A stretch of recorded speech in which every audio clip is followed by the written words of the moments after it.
یوه خبره دا شوله طالبانو تزویج علی رعی الغنم څنګه ده دا جلۍ در کوم په دې شرط چې دا رمه به راته تروي خو دا شوله طالبانو دلته روح الماني له احنافو نم دوه روایتونه نقل کړي یو د رواتوب یو د نارواتوب یو او بله خبر دا شوله طالبانو ورونو که پلار راجیګ سو یو ښه سړی پیدا کړو او ورته ویلې چې زه به دا لور تا ته درکړم دا بالکل جایز د طالبانو دا عارو پیغور نه ده ښه سړی دی چې پیدا کړو ورته ودې ویلې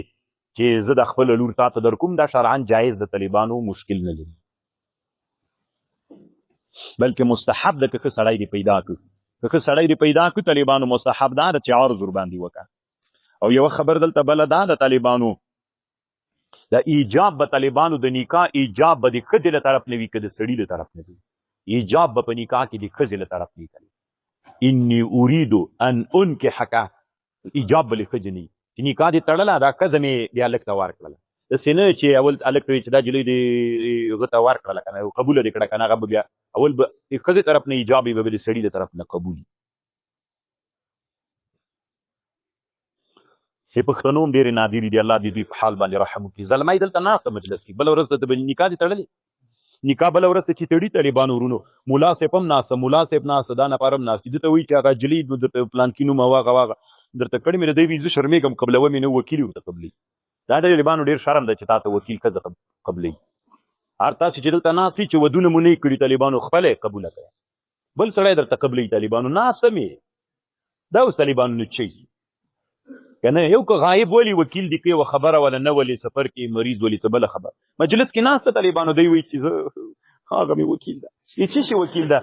ښځه دته قبلوي دا اوس خبر ده طالبانو ښځه دته قبلوي دا ډېر طالبانو د عار خبره ده نو چې تاسې کې عار نه ده بیا نو زه نه پوهېږم چې ولې ودونه چا نه دي کړي طالبانو خپله یې قبوله کوي داسې سمه داسې په نرو سترګو یې قبوله کوي هغه په دغه نامه بله نور نه لیدله قبوله بالکل قبوله ده بالکل مې قبوله ده او دا چې وکیل ته وایي چې ته راته قبوله که تا کړې که دې نه ده کړې مقصد چې په بل چا قبوله نه کړي ګوره هسې به یوه ټوکه درته وکړم که نه ولې خندل روزه د طالبانو یوه ټوکه خو به طالبانو ملا نصرالدین وایي اودس کو ملا نصرالدین اودس کو طالبانو ورونو دې دواړه څپلۍ ویستلې وي د نهر په غاړه باندې او د یوه څپلۍ هغه چې اودس خلاص و طالبانو یوه څپلۍ یې پښو کړه بلې پسې چې کتل او اوبه ویې وړل ستې منډې پسې وهلې دي سیند په غاړه باندې وي اوبه ودرېږئ د خپل اودس مو در واخلې خو ما څپلۍ راکړي ملا نصرالدین طالبانو اصل کې ملا تیر سوی ښه ډېر بزرګ عالم تیر سوی طالبانو ملا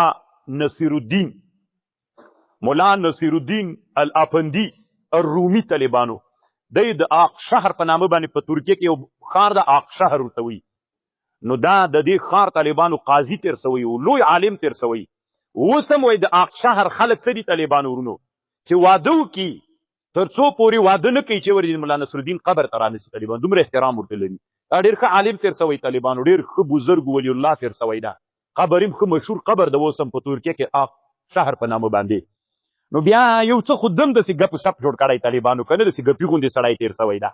او بیا وروسته زمانه کې هره خبر ده چې خلکو ده پسې تړلې ده که نه لکه افغانستان کې دوه قومونه دي دا موږ ته نږدې ولایتونو کې وایم به یې نه طالبانو ورونو که نه پکتیاوالو تاسې چې ټوکه برابروئ په چای برابروئ وایي مه په مجلس کې او زموږ ولایتونو کې نږدې ولایتونو کې چې دا ټوکه برابري په یو چای برابري غزنیچیانو بیا تاسې په چا باندې برابروئ که نه داسې هر چا کې بس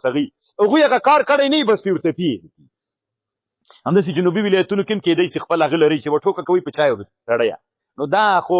دلته ونه طالبانو ورن ټولې ټوکې ده پسې کوي نه دي خواستې وروسته پسې وتړلي دي نصرالدین افندي رومي طالبانو ملا نصرالدین په اووم قرن کې تېر سوی ښه طالبانو له نن 900 کاله مخکینی سړی ده ملا نصرالدین او دی طالبانو د یو لوی مجاهد د خاصو ملګرو نه تېر سوی بایزید یلدرم په نامه باندې هغه مجاهد طالبانو چې د اروپا کې ډېر جهادونه کړي دي د افریقا په دشتو کې کوپر او صلیبي لښکرو سره دغه ډېر خاص ملګری تېر سوی دغه مفتي و د جهادونو طالبانو ډېر ښه مجاهد هم تېر سوی ده داسې یو سړی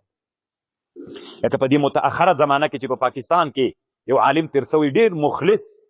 اگر چې طالبانو ډېر ښه ګپونه هم کړي دي خو ډېر مخلص او مجاهد ملا بجلیګر مولي صاحب په نامه باندې که نه دا هم طالبانو ډېر مجاهد سړی تېر سوی ډېر ښه عالم تېر سوی ده یو خو ښه عالم د طالبانو بل زړه کې درد ده ځکه په انسانانو باندې خبرې ډېر تاثیر کوي نو ډېر وخت طالبانو د پاکستان په زندانونو کې تیر کړی، الله دې رحم دې وکړي.